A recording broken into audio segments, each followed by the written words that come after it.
You're still watching Early Edition. Through the years, we have witnessed just how powerful music is. It unites, empowers, and fuels the heart to conquer challenges. Well, that's what exactly inspired our guest today.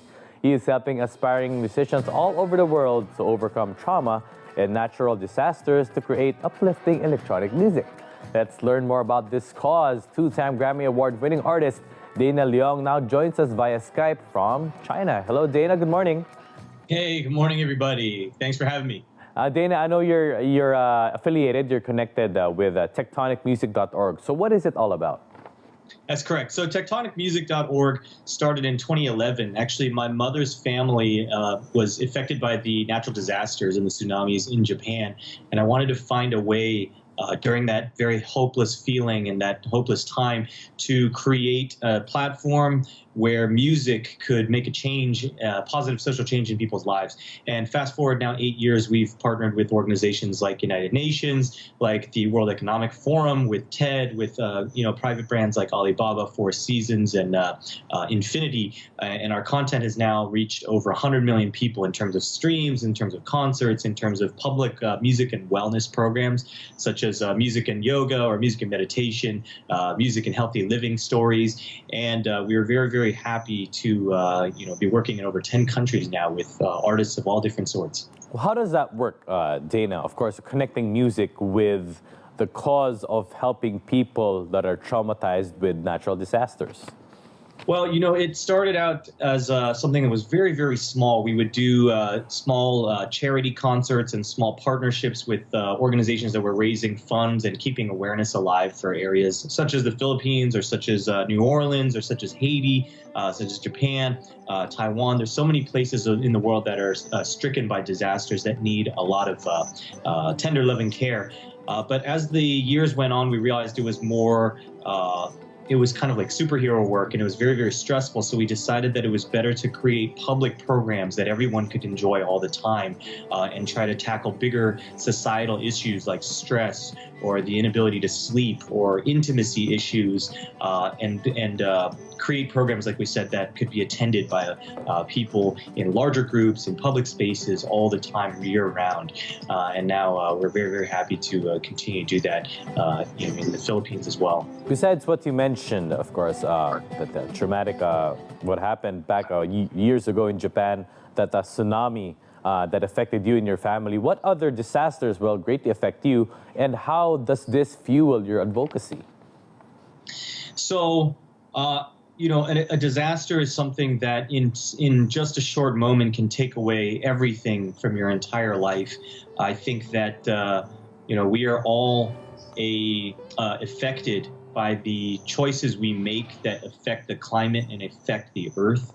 It's very, very clear that there is a divide between people who only see business in front of them and people who only see the environment in front of them. So we'd like to kind of be that bridge where people can really work on their diplomacy issues and have a platform where music can unite all people and really kind of help us celebrate our commonalities as well as our differences.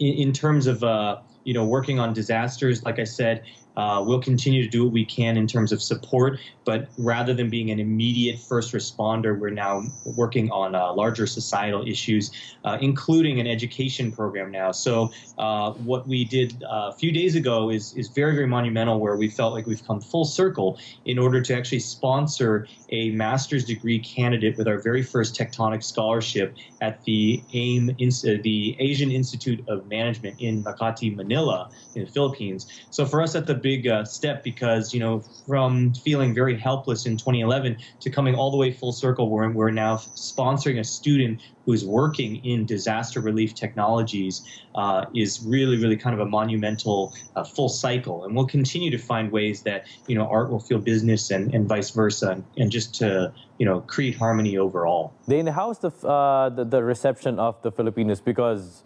as you mentioned, Asians, Filipinos also are, well, quote unquote, used to natural disasters already, so many typhoons. Well, tsunamis also come here and there. But in connection with the scholarship, with the partnership with AIM, how is that like? How is the reception? And the Philippines is just very eager, to work with you guys.